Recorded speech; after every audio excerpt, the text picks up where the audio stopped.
해봅시다. 주님 안에 당신을 사랑합니다. 축복합니다.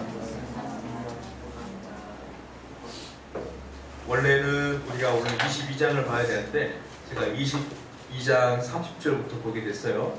그 이유가 뭐냐면 지난주에 우리가 설교를 들으면서 알게 된 사실은 사도 바울이 잡혔죠. 잡혔는데 누구에게 잡혔느냐면 그 로마 군인들이 그들을 사도 바울을 보호하면서 그들의 병영으로 사도 바울을 안내하는 것까지 봤어요. 그 이후의 장이 이제 22장 내용이에요. 22장 내용은 뭐냐면 사도 바울이 죄인인 걸 확실한 그 천부장이 신문을 합니다. 신문 가운데에 사도 바울이 자기의 변호를 하는 장면이 이제 22장에 나오는 거예요.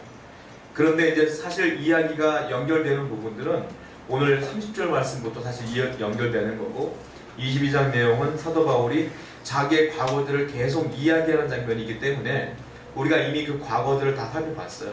그렇기 때문에 넘어간 거니까 왜 넘어갔을까 이렇게 오해하지 않고 목사님 이 부분을 좀 어려워하는구나 이게 아니에요. 그게 아니고 그 이야기의 흐름상 30절에 더 적정할 수 있겠다라는 생각에 넘어온 겁니다.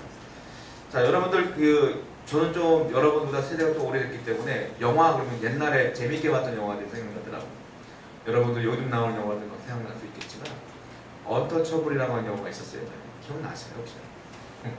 꽤 된 거, 오래된 것 같은데 그 영화의 주제를 보면 밤의 대통령이라고 불려졌던 마피아 두목 알카포네를 잡는 장면이 실화를 바탕으로 한 내용이 그 내용이에요. 근데 이제 미국에서 유명한 경찰들 가운데 수사관 가운데 특별 수사관 4명을 뽑습니다. 그 4명이 이제 이 알카포네를 잡는 거예요. 근데 워낙 대단한 사람들이다 보니까 마피아 중에 대단한 사람이다 보니까 증거를 안 남겨요. 그러니까 증거를 찾을 수가 없어서 증인을 찾게 돼요. 그러다가 알카포네와 관계가 안 좋은 증인을 딱 찾아서 이 사람을 증언대에 세우려고 애를 씁니다. 그리고 유죄를 선고받게 하려고 애를 쓰는 장면이에요. 그런데 이 증인을 찾아서 보호하는 과정 가운데 알카포네가 보낸 그 암살자를 통하여 경찰관 한 사람이 사망을 하게 되고 이 증인도 같이 죽게 돼요. 자, 여기서 이제 3회가 끝났구나 라고 했을 때 또 다른 증인을 찾게 됩니다. 이제 그 격리계에서 일하던 사람을 찾게 되고 그의 비리들을 알게 돼요. 그래서 그 사람을 증언대에 세우려고 애를 쓰다가 수사관 중에 한 사람이 그 증인이 어디 있는 거를 소재를 파악하게 돼요. 그리고 찾으러 가는 도중에 총격 사건이 벌어지고 거기서 또 이 사람이 사망을 하게 돼요. 근데 이 사람이 죽으면서 자기 동료 경찰관에게 한마디를 합니다. 그가 어디 있다고. 증인이 어디 있다고까지 얘기하고 사망을 하게 돼요. 그래서 두 사람이 그 증인을 찾아서 결국은 그 사람을 증언대에 세우게 됩니다. 그리고 나중에 그 사람의 증언으로 인해 유죄 판결을 받게 되고 알카포네를 잡혀가게 되는 영화가 끝나게 돼요. 이 얘기를 왜 하냐면 세상 법정에서 가장 영향력 있는 사람이 누구냐면 증인이에요. 증인이 있으면 유죄가 완벽하게 성립됩니다. 증인이 없으면 심증은 있으나 증인이 없거나 증거가 없으면 성립이 안 돼요. 그러니까 증인이 그렇게 중요한 거예요. 이 사람들도 그 마피아 두목을 잡기 위해서 두 사람이나 사망했어요. 이게 실화예요. 두 사람이나 사망했고 결국은 증언대에 세워서 그 사람을 유죄받게 했단 말이에요. 세상 법정에서도 증인이 그렇게 중요해요. 그런데 하나님의 입장에서 볼 때는 증인이라고 불려지는 사람은 이와 못지않게 훨씬 더 중요한 사람이다. 그 증인 대표적인 사람이 누구냐? 우리가 보고 있는 사도 바울이 증인이라고 칭함을 받는 사람이에요. 예수님께서 말씀하신 그 증인, 하나님께서 말씀하신 그 증인이 얼마나 대단한가? 오늘 그 부분을 살펴볼 텐데요. 자, 본문을 넘어오겠습니다. 23장 11절 한번 읽어보세요. 11절 같이 한번 읽어봅시다. 시작. 너는 밤에 감리하라. 내가 예루살렘에서 나의 증언한 것 같이 로마에서도 증언하여라 하리라 하시니라. 무슨 말이에요? 너는 내 증인이야 이 말이에요. 너는 증언해야 될 사람이야. 내 증인이야. 그날 밤에 주님께서 바울 곁에 서서 말씀하셨는데 첫 번째 하신 말씀이 뭐냐? 담대하라. 두려워하지 말아라. 그 이유가 뭐냐? 너는 내 증인이기 때문에 내가 널 보호하리라. 그러니 담대하라. 이렇게 말씀하고 계십니다. 세상에 많은 사람들도 증인을 세우게 이렇게 보호하는데 우리 하나님께서는 증인이라 칭함받은 사람들을 얼마나 보호하시겠어요? 저는 담대하게 선포할 수 있어요. 여러분들은 주님의 증인입니다. 그걸 기억하시기 바라요. 내 소속감과 내가 누군가를 분명히 알고 살아야 돼요. 여러분들은 나는 박래욱이야, 이게 끝이 아니야. 나는 주님의 증인이야, 이 사실을 명심했을 때에 나는 증인답게 살 수 있는 거예요. 그런데 주님께서 여러분들에게는 엄청난 축복을 주시는데 그 축복의 첫 번째가 뭐냐? 증인을 주님께서는 너무 귀하게 여기시며 보호하신다. 첫 번째 축복이에요. 여러분들 하나님의 보호 가운데 있기를 축원드립니다. 자, 본문으로 다시 돌아옵니다. 22장 30절부터 23장 10절까지를 쭉 한번 읽어볼게요. 자, 한번 읽어볼게요. 시작. 그러나 총부장은 유대인들이 무슨 일로 그를 고발하는지 진상을 알고자 하여 그 결박을 풀고 명하여 제사장들과 온 공회를 모으고 바울을 데리고 내려와서 그들 앞에 세우니라. 바울이 공회를 주목하여 이르되 여러분 형제들아, 오늘까지 나는 범사의 양심을 따라 하나님을 섬겼노라 하늘 대제사장 아나니아가 바울 곁에 서 있는 사람들에게 그 입을 치라며 하니 바울이 이르되 배칠한 다미오 하나님이 너를 치시리로다. 네가 나를 율법대로 심판한다고 앉아서 율법을 어기고 나를 치라 하느냐 하니 곁에 선 사람들이 말하되 하나님의 대제사장을 네가 욕하느냐. 바울이 이르되 형제들아, 나는 그가 대제사장인 줄을 알지 못하였노라. 기록하실 때 너희 백성의 권리를 비방하지 말라 하였느니라 하더라.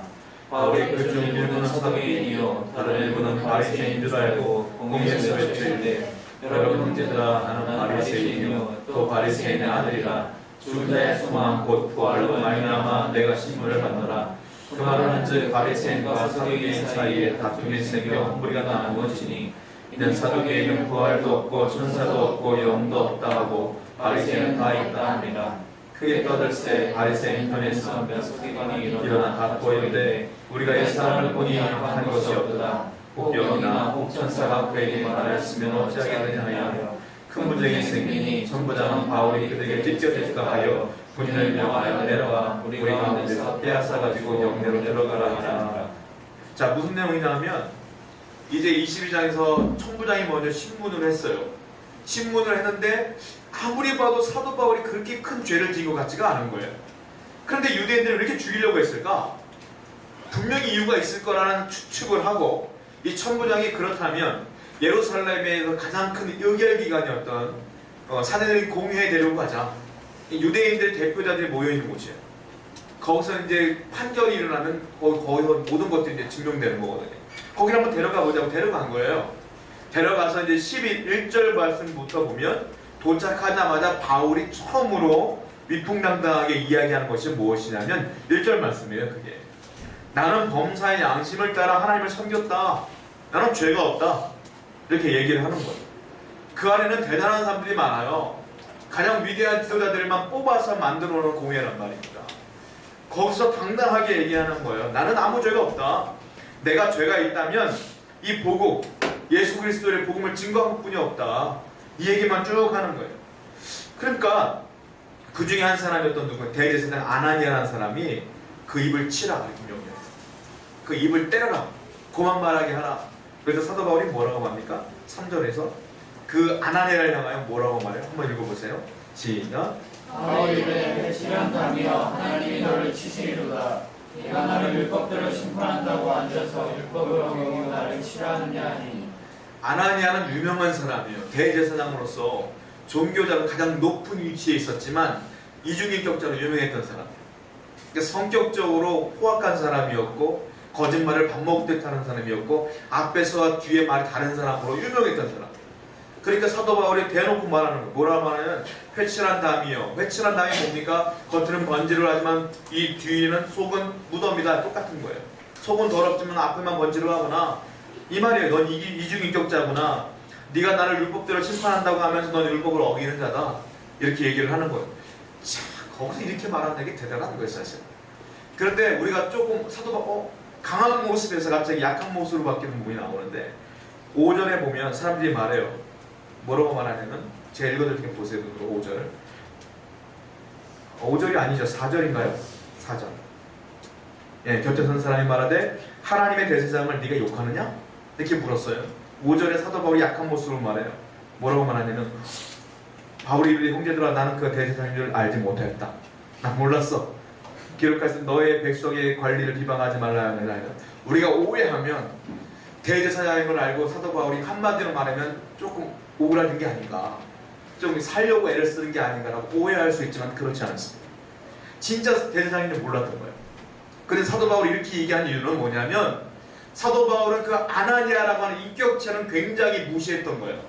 그러나 그가 대제사장인 걸 알고서 당황했던 이유는 뭐냐면, 하나님 말씀이 기억났기 때문에 그래요. 자, 출애굽기 22장 28절을 보세요. 사도 바울이 왜 그랬는가 나와. 출애굽기 22장 28절입니다. 한번 읽어보세요. 출애굽기 22장 28절이에요. 자, 읽어보겠습니다. 시작. 너는 재판장을 모독하지 말며 백성의 지도자를 저주하지 말지니라. 무슨 말씀인지 알겠죠? 이게 하나님 율법이고 말씀이에요. 사도 바울은 바리새인으로서 율법에 정통한 자였기 때문에 이 말씀을 다 외웠던 사람이에요. 그리고 그는 철저하게 사람을 보고 그가 의인이냐 의인이 아니냐 판단하는 자가 아니라 불이익을 당할지라도 하나님 말씀을 따라가는 자가 사도 바울이었어요. 그러니까 그가 이중인격자였고 포악한 자였지만 하나님 말씀대로 재판장을 모독하지 말라, 이 말을 기억하여 그에게 순종하는 장면이었던 거지, 사도 바울이 마음이 쪼그라든 게 절대로 아니다라는 거예요. 사도 바울은 철저하게 하나님 말씀 가운데 거하는 자였어요. 자, 다른 말로 하자면, 만약 여러분들이 사내들인 공회에 같이 이렇게 위풍당당한 모임 가운데 죄인으로 딱 뺐다고 생각해보세요. 당당하게 얘기할 수 있는 사람은 누가 있었겠어요? 아무도 없어요. 그래서 사도 바울은 당당하게 얘기해요. 나는 주님밖에는 복음을 증거하는 일밖에는 죄가 없다. 그리고 여전히 주의 복음을 증거하는 자였어요. 위대한 자였어요. 그는 완전히 주님의 증인이었어요. 증인은요, 거짓말하는 증인은 상황에 따라 말을 바꿔요. 그렇지 않습니까? 위험한 상황이면 자기가 살려고 말을 바꾸는 거예요. 진짜 본대로 느낀 대로 말하는 진짜 증인은 어떠한 상황에서도 말을 바꾸지 않아요. 이 사도 바울은 예수의 복음을 증거하는 진짜 증인이었기 때문에 그는 이 자리에서도 말씀을 바꾸지 않아요. 위대한 사람이었다는 거예요. 상황에 따라 변질되는 사람이 절대로 아니었다는 거예요. 그러므로 하나님께서는 그를 정말 사랑했다. 반대로 얘기하자면 우리 주님께서 위대한 말씀, 정말 우리에게 무서운 말씀을 한 게 있어요. 뭐냐면, 너희가 나를 인정하면 난 너를 인정한다. 그러나 너희가 나를 무시하고 나를 인정하지 않으면 나도 너희를 모른 척 하겠다. 기억하시나요? 성경을 보겠습니다. 마태복음 10장 32절부터 33절이에요. 한번 보세요. 마태복음 10장 32절부터 33절입니다. 같이 한번 읽어볼게요. 시작. 누구든지 사람 앞에서 나를 시인하면 나도 하늘에 계신 내 아버지 앞에서 그를 시인할 것이요, 누구든지 사람 앞에서 나를 부인하면 나도 하늘에 계신 내 아버지 앞에서 그를 부인하리라. 이게 그냥 넘어갈 말씀이 아니에요, 여러분. 너희가 사람 앞에서요, 사람 앞에서 혼자 있을 때가 아니라 사람들 앞에서 나를 시인하면, 내가 주님을 믿는 사람입니다라고 시인하면 나도 하늘에 계신 내 아버지 앞에서 너희들을 시인할 것이다. 내가 저 사람을 압니다 할 것이다. 그러나 너희가 사람들 앞에서 나를 부인하면, 모른 척하면 나도 하늘에 계신 내 아버지 앞에서 너를 모른 척 할 것이다. 여러분들은 증인으로서 진짜 증인이 될 줄 믿습니다. 사람 앞에서나 환경 앞에서 어떤 상황에서도 내가 그리스도를 증언하는 증인자가 되어야지 주님께서는 나를 인정한다 이거예요. 그렇지 않으면 내가 주님께 인정받을 수 없다는 거예요. 사도 바울은 진짜 증인이었다. 자, 그런데 사도 바울이 딱 어느 순간 생각해보니까 지혜가 생긴 거예요. 내가 아무리 복음을 증거해도 이 사람들에게 먹혀 들어가지 않는 건 어쩌면 내가 여기서 사용당할 수도 있겠다는 생각이 갑자기 불현듯 든 거야. 그가 생각하여 작전을 핍니다. 사도 바울 나름대로. 이게 하나님이 주신 지혜예요. 뭐라고 말하냐면, 그 말씀이 어디냐면 6절입니다. 6절 말씀에 사도 바울이 이렇게 말하는 거예요. 바울이 그중 일부는 한번 읽어볼게요. 6절 시작. 바울이 그중 일부는 사두개인이요 다른 일부는 바리새인인 줄 알고 궁에서 외쳐 이르되, 여러분 형제들아, 나는 바리새인이요 또 바리새인의 아들이라. 죽은 자의 성하고 부활로 말미암아 내가 신문을 받아라. 7절도 한번 읽어보세요. 시작. 그 말을 한즉 바리새인과 사두개인 사이에 다툼이 생겨 우리가 나누어지니. 이게 무슨 말이냐면, 그 사내들의 공회에는 사두개인이라는 사람들과 바리새인 집합 사람 두 부류가 딱 있는 거예요. 사두개인은 쉽게 말하면 정치인들이에요. 그 바리새인들은 종교인들이에요. 종교인이지만 워낙 존경을 받다 보니까 정치적 세력도 주었어요. 그러다 보니까 바리새인 소수와 대다수가 사두개인이었는데 그들이 모여서 그 공회를 진행하는 가운데 사도 바울이 갑자기 하나님이 준 지혜로 얘기를 하는 거예요. 바리새인들아, 나도 바리새인이다. 사실 바리새인이었어. 그리고 얘기하는 거예요. 나는 오직 증거한 것이 예수님의 부활밖에 없다. 부활만 증거했다. 근데 지금 내가 여기 있는 것이다 라고 얘기하는 거예요. 그런데 이게 굉장히 심각한 문제가 뭐냐면 사두개인들은 한마디로 말하면 그들의 종교 원칙이 뭐냐면 부활은 없다. 이 교리예요. 부활은 없다. 그리고 천사도 없다. 그들의 교리예요. 바리새인들은 다른 교리예요. 뭐냐? 부활은 있다. 그리고 천사도 있다. 이게 그들의 교리야. 그러니까 바리새인 듣다 보니까 맞는 얘기거든. 예수의 부활을 증언했다고 하니까 부활은 있다고 자기들도 인정하거든. 맞는 얘기거든. 사두개인의 입장에서 볼 때는 부활이 없다고 증언했잖아 지금까지. 근데 이가 부활이 있다고 얘기했기 때문에 왔다고 하니까 마치 자기들 때문에 붙잡혀온 것처럼 보여지는 거예요. 그러니까 그 당시에 어떤 게 벌어지냐면 다툼이 생겨요. 바울을 놔두고 자기들끼리 싸우는 거예요. 사두개인과 바리새인끼리 치고받고 싸우는 거예요. 너희들 때문에 그래, 너희들 때문에 그래. 그러다가 보니까 양분돼가지고 갈등이 벌어지기 시작하는 거예요. 그러니까 막 소란스러워지니까 천부장이 보고 안 되겠다. 바울 여기다 죽겠다. 그 바울을 데리고 하는 거예요. 어찌 보면 제가 계속 얘기하지만 좀 사도 바울이 좀 비겁한 방법을 쓴 게 아닌가 라고 할 수 있지만 절대 그렇지 않습니다. 그렇게 얘기한다 할지라도 그런 다툼이 일어나는 게 아니잖아요. 그렇지 않습니까? 내가 그렇게 마음을 먹는다고 되는 게 아니잖아요. 하나님이 주신 지혜로 말을 했을 뿐인데 그때 그런 일이 벌어지고 사도 바울은 목숨을 연장시키게 되는 거예요. 제가 이 얘기를 왜 하냐면 하나님은 그 재판 현장에도 눈동자와 같이 바울을 보호하고 있었다. 바울을 살려야 되는 사명이 하나님께 있는 거예요.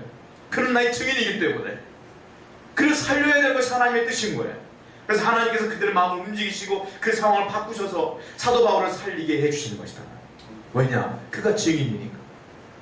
여러분들이 주님의 증인이 된다면 어떠한 상황도 여러분들을 뒤집어 엎을 수가 없어요.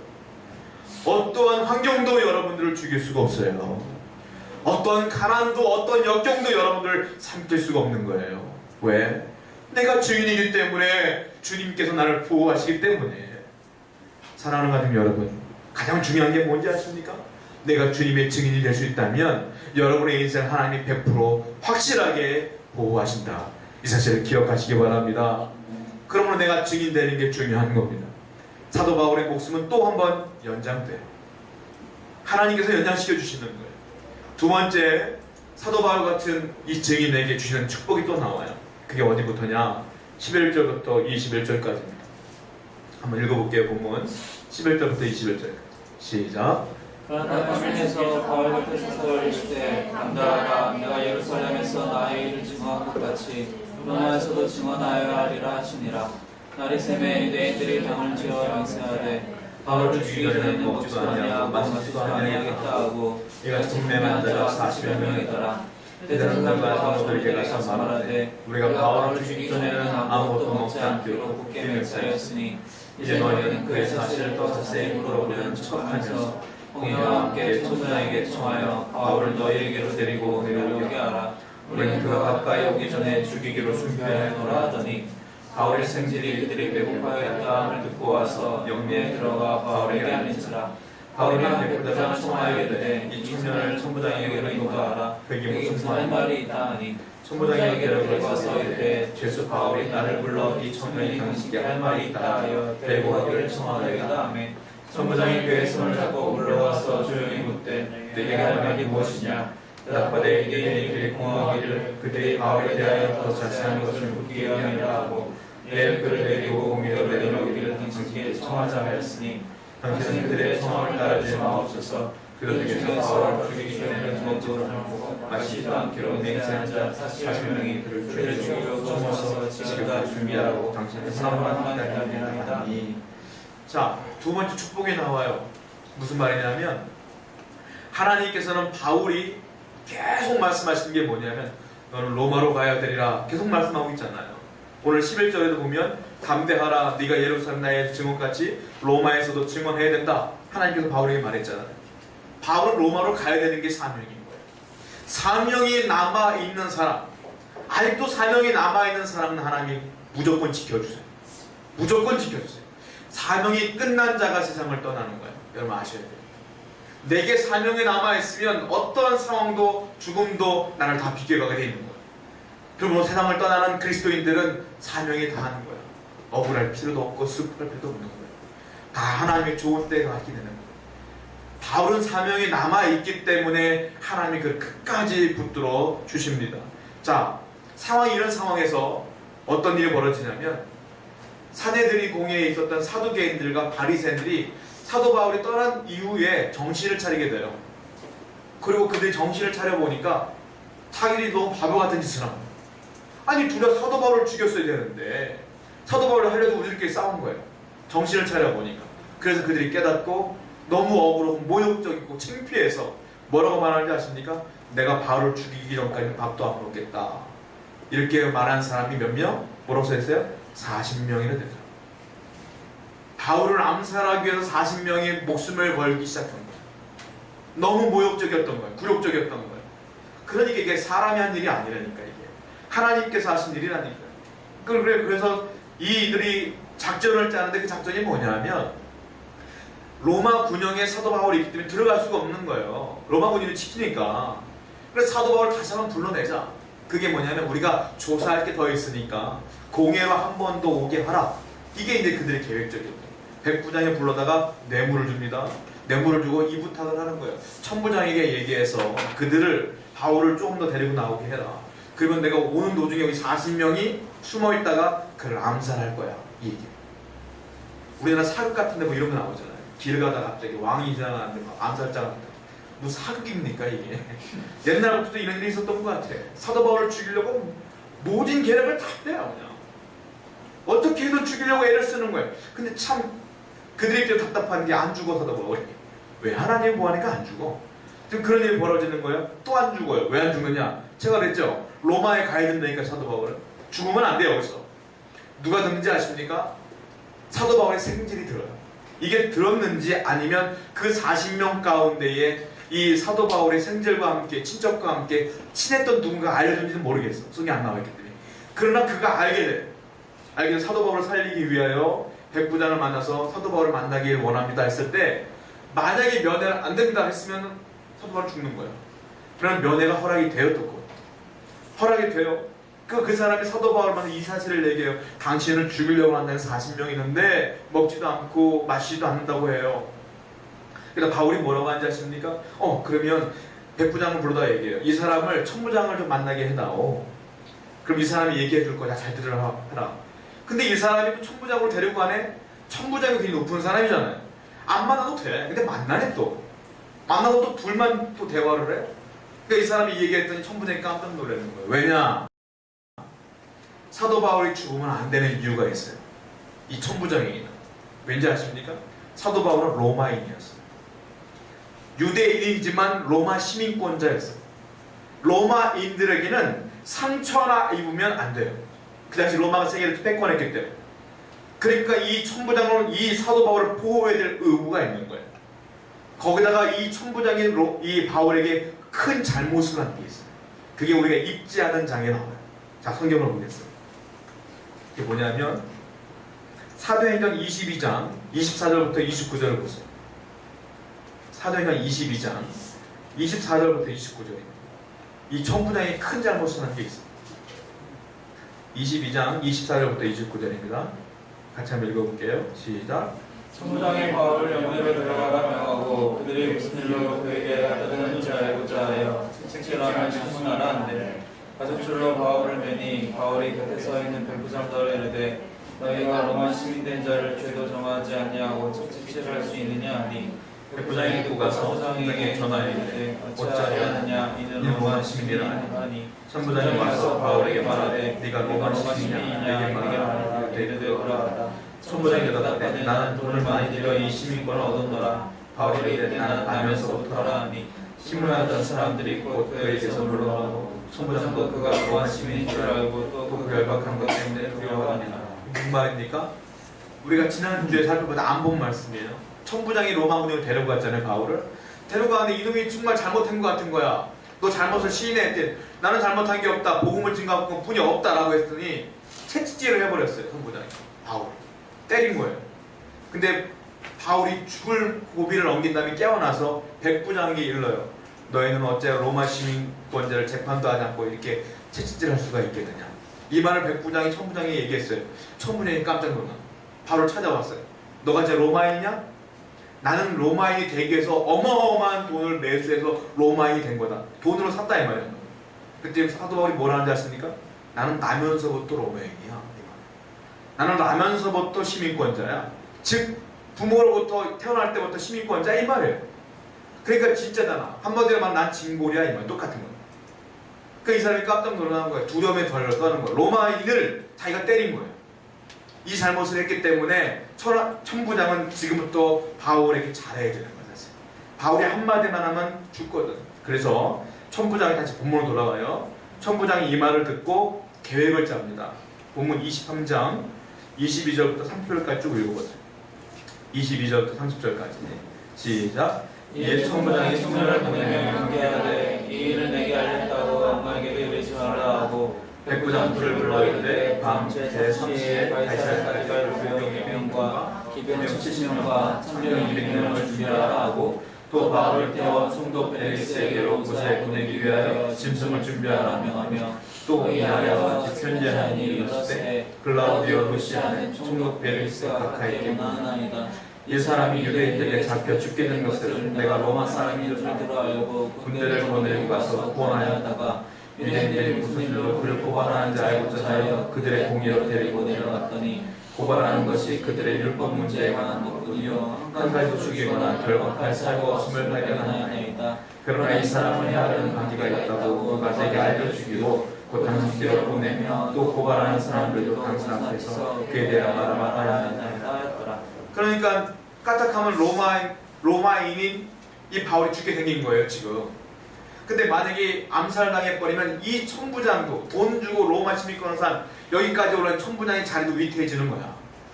어떻게든 살려야 되겠다는 생각이 드니까 갑자기 밤에 보병 200명과 기병 70명과 창병 200명을 준비하여 바울을 몰래 태워서 가이사랴로 보내는 거야. 총독이 있는 곳으로. 근데 이 사람이 얼마나 또 간사한지 아십니까? 그 편지 내용 가운데 이런 내용을 쓴 거예요. 이 사람이 죽게 됐는데 내가 로마에 있는 걸 알고 내가 군대를 보내 살려줬습니다. 이렇게 얘기한 거예요. 사실 아니잖아요. 로마인 줄 모르고 자기가 두들겨 팼잖아 바울을. 근데 그 사실을 무마하기 위해 또 편지도 거짓말을 했어. 여러분 사람은요 그 사람들 말 믿을 거 하나도 없어. 높은 사람이든 낮은 사람이든 믿을 거 하나도 없어. 다 모두가 자기 좋은 대로 해석하고 자기가 살려고 누구를 죽이는 게 인간이에요. 믿을 사람은 하나님뿐이 없는 거예요. 여러분. 사람 믿지 마세요. 이게 이 사람도 자기 살려고 이런 꼼수를 부리고 있는 거예요. 그런데 중요한 건 이게 아니야. 어찌됐든 간에 사도 바울은 살게 됐고, 그리고요 사도 바울은 만약에 가이사랴로 가려면 사도 바울이 걸어가야 돼. 항상 배 타고 가려면 걸어가야 돼. 근데 얼마나 좋아요? 보병과 창병과 기마병이 막 호위하면서 짐승이 탄 수레를 타고 저제 걸어가는 거 가이사랴까지. 하나님 이렇게 인도하셔. 그리고 이 이후에는 로마로 또 재판을 받고 또 배 타고 갑니다. 배 타고 또 공짜로, 그것도 자기 돈 내지 않고 공짜로 배 타고 로마로 가야하죠. 우리가 볼 때는 죄인인 신분이지만 하나님의 계획과 섭리를 볼 때는 완전히 하나님의 계획대로 이루어지고 있는 거예요. 왜? 로마로 가야 될 사명이 있기 때문에 하나님이 그를 보호하고 있는 거예요. 여러분들에게 사명이 떨어진 것이 위험한 겁니다. 내게 사명이 있는 것이 은혜인 줄로 믿습니다. 내게 증인된 삶을 사는 사명이 있는 것이 하나님의 은혜인 줄로 믿습니다. 노예보다 더 심한 노예가 있었어요. 그 당시에. 누구냐? 군선노예라고 해서 우리 영화 같은 데 보면 로마 군인들이 배를 타고 갈 때, 군선을 타고 갈 때 밑에서 군함에 노를 젓는 노예들이 있지 않습니까? 그 노예들의 신분은 뭐냐면 노예 중에서도요 사형을 받은 사람들이다. 사형을 언도받은 사람들이 그 일을 했어요. 그 사람들은 죽어야 되는 건데 그들에게 얘기를 해요. 너 지금 죽을래? 아니면 배 노질래? 누구나가 다 노를 젓겠다고 하겠죠. 그들은 노를 젓는 거. 언제까지? 죽을 때까지. 배가 침몰할 때까지, 아니면 그들이 늙어 죽을 때까지 노만 젓다 죽는 거예요. 그래서 살아있는 게 좋으니까 그들은 그 일을 해요. 그들이 살아있는 이유는 뭐지 아십니까? 사명이 있으니까 살아있는 거야. 사형 언도를 받았지만 군선을 노를 져야 되는 사명이 있기 때문에 살아있는 것처럼, 하물며 군선노에도 살아있는데 하나님의 귀한 사명을 감당해야 할 사람이 여러분이라면 여러분의 인생이 망하겠냐는 거예요. 그렇지 않아요.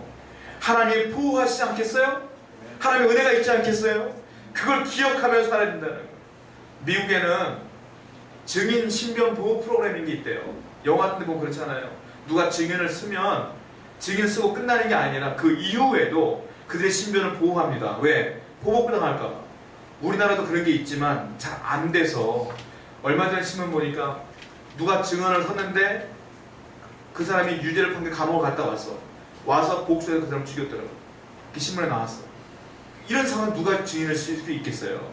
미국 같은 나라는 마지막까지 그 사람 이름도 바꾸고 신변도 바꾸고 거주도 바꿔준대요.